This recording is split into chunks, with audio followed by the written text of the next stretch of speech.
Se você já leu ou estudou alguma coisa sobre mecânica quântica, provavelmente você já ouviu falar sobre uma grandeza física chamada spin.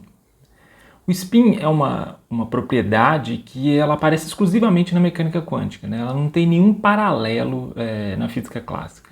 Nesse vídeo a gente vai falar sobre essa propriedade, sobre o spin. Tá? A gente vai falar o que é o spin, e a gente vai falar também sobre o experimento chamado experimento de Stern-Gerlach, que foi o experimento que permitiu a descoberta dessa propriedade exclusiva da mecânica quântica. Esse é o canal Cientificar, é um canal de divulgação científica, que a gente vai falar sobre física, sobre ciência, sobre filosofia da ciência, e se você gosta desses temas, se inscreva no canal para que o YouTube possa te indicar os próximos vídeos que a gente vai postar. De forma geral, a gente pode falar que o spin é uma propriedade intrínseca das partículas. O que isso quer dizer? Intrínseco quer dizer que é uma propriedade, que o spin é uma propriedade constitutiva da natureza ali das partículas. Então, ela faz parte ali ela compõe o que seria a essência das partículas. Então, por exemplo, que partícula é o elétron? O que é um elétron? O elétron é uma partícula que tem massa igual a 9,1 vezes 10 a menos 31 kg, que tem uma carga elétrica igual a menos 1,6 vezes 10 a menos 19 coulombs e que tem spin meio. Então, essas são as propriedades intrínsecas, são as propriedades que ditam ali que partícula é o elétron. Então, o elétron é uma partícula que tem essas propriedades. Agora, quais são os efeitos do spin? Como é que essa propriedade funciona? A gente sabe, por exemplo, que a carga elétrica é uma propriedade, é uma característica ali, uma quantidade, uma grandeza física que está relacionada com a força elétrica. Então, ela tem ali efeitos de repulsão ou de atração, Então, a carga elétrica negativa do elétron vai fazer com que partículas negativas sejam repelidas com uma determinada força e as partículas positivas sejam atraídas. Então esse é o efeito dessa característica ali dos elétrons, da carga elétrica dos elétrons. Agora, e o spin? Qual que é o efeito do spin? Para a gente entender quais são as propriedades associadas ao spin, vamos falar sobre o experimento de Stern-Gerlach. Tá? Foi um experimento realizado na década de 20 e ele está associado, ele é responsável pela descoberta dessa grandeza física que é o spin. Bom, o esquema do experimento aparece aqui nessa imagem, e o experimento funciona da seguinte forma. Átomos de prata são lançados aqui na direção dessa tela que está ali no fundo do experimento. Só que entre a tela e o forno que vai lançar os átomos de prata, existe uma região ali com um ímã, e esse ímã tem um campo magnético, ou seja, os átomos que são lançados, os átomos de prata que são lançados, antes de chegar na tela, eles vão interagir com um ímã, ou com o campo magnético produzido por um ímã. Então os átomos eles vão passar por essa região ali onde tem um campo magnético do ímã, e depois eles vão se chocar na tela e aí isso vai produzir ali algumas marcas. Então o objetivo do experimento é verificar lançar vários átomos, e verificar lá como que eles se distribuem na tela, como que os átomos se distribuem na tela. Bom, uma tentativa de explicar esse experimento usando a teoria clássica, vai considerar o eletromagnetismo clássico. Então, assim, de acordo com o eletromagnetismo clássico, a previsão do eletromagnetismo clássico para o resultado desse experimento seria a de que a distribuição dos átomos seria desse tipo aqui, que aparece aqui na figura, ou seja, uma distribuição aleatória em torno da parte central da tela. E por que isso acontece? Bom, isso acontece, essa previsão ela existe porque, de acordo com o eletromagnetismo clássico, ou de acordo com uma teoria semiclássica, o átomo funcionaria como uma espécie de pequeno ímã. Porque o átomo, na verdade, ele é formado por cargas positivas, cargas negativas girando em torno de um núcleo. E essas cargas negativas girando em torno do núcleo, elas formam algo parecido com uma corrente. E existe uma lei do eletromagnetismo clássico, que é a lei de Ampère. A lei de Ampère diz que quando você tem uma corrente, a corrente ela produz um campo magnético. Então o átomo, pensando no átomo como tipo um modelo mínimo, modelo planetário, como se você tivesse um elétron girando em torno de um núcleo, essa seria ali a essência do modelo semiclássico para o átomo. Então pensando no átomo formado dessa maneira, constituído dessa forma, o elétron girando ali em torno do núcleo formaria uma corrente e isso produziria um campo magnético. E aí você pode pensar em cada átomo ali como uma espécie de pequeno ímã, como um pequeno ímã que tem uma determinada orientação, né? Essa orientação depende da rotação do elétron, né? A rotação do elétron em torno do núcleo, depende do plano de orientação em que essa rotação acontece. Então, esses pequenos ímãs, né, o polo sul ou polo norte magnético deles depende onde que eles estão localizados, né? Isso depende de como é a rotação, né? De qual é o plano da rotação das cargas negativas nesse modelo. Então, como mostra essa figura, né, dependendo do plano de rotação, né, você tem diferentes configurações ali, distribuições de norte e sul magnéticos desses pequenos ímãs que são os átomos.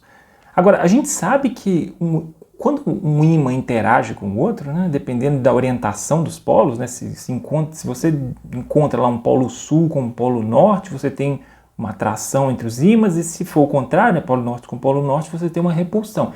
Ou seja, né, quando esses pequenos ímãs, que são os átomos, né, passam ali pela região do campo magnético, você vai ter efeitos de repulsão ou atração, dependendo da orientação dos ímãs. Agora, essas orientações, elas são aleatórias. Por quê? Porque você está lançando vários átomos e esses átomos vêm ali da fonte de átomos ali, que é um forno real, né, que é colocado ali que aquece o material, né, no caso a prata, são átomos de prata, e aí ele aquece até um ponto de que uma temperatura tal que alguns átomos começam a escapar dessa amostra do material que é colocada no forno. Agora, esses átomos que eles saem com orientações distintas ali de rotação, né? Então, cada um deles vai ter uma orientação, isso vai ser completamente aleatório. Portanto, a interação desses átomos com o campo magnético, prevista segundo a teoria clássica, né, segundo o eletromagnetismo clássico, essa interação seria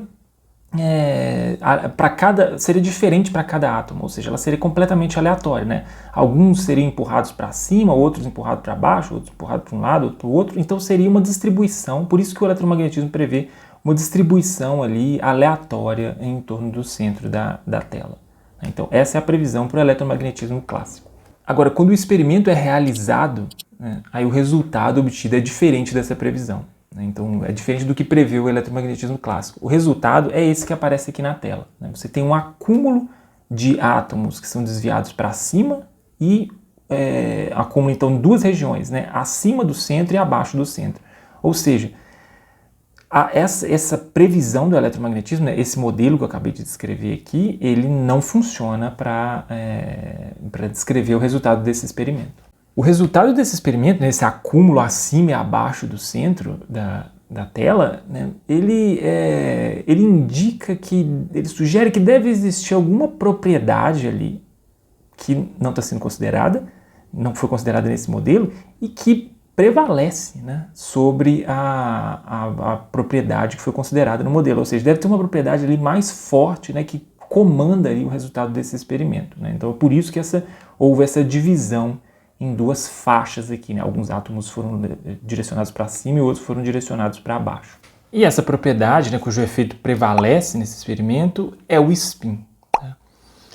O spin, apesar de ter esse nome, né, que indica rotação ali, né, em inglês, ele não tem nada a ver com rotação. Tá? Então, assim, a princípio as pessoas até acharam que ele poderia ser o resultado ali de uma rotação de elétrons e tal, mas não é isso. Tá? O spin é uma propriedade intrínseca, como eu falei no início do vídeo, né? É uma das características que compõem a natureza dessas partículas. Né?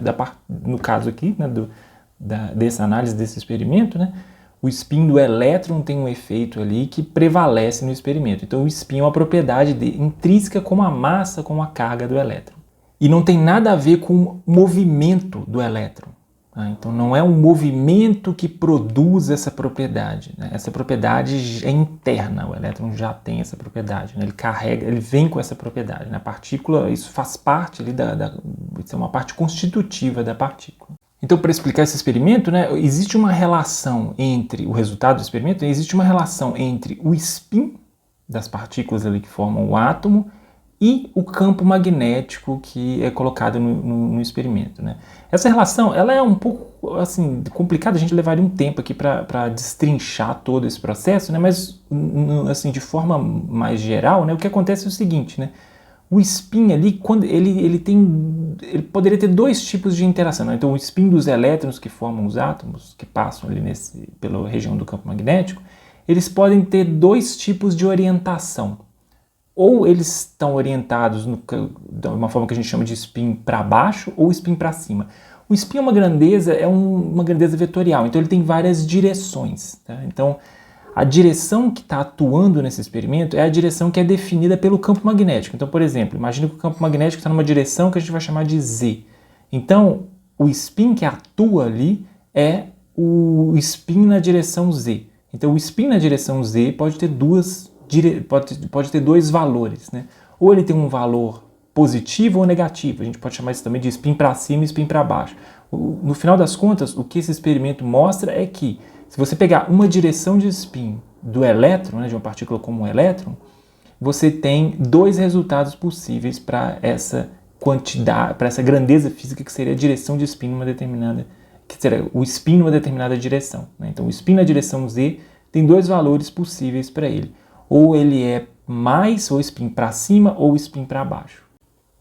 Se a gente fizer isso com outras partículas, o resultado do experimento seria diferente, né? Por exemplo, né, existem algumas partículas que o resultado de um experimento desse tipo seria a formação do acúmulo de partículas em 3 regiões, né? Então, você não as regiões não estariam separadas em 2, mas sim em 3.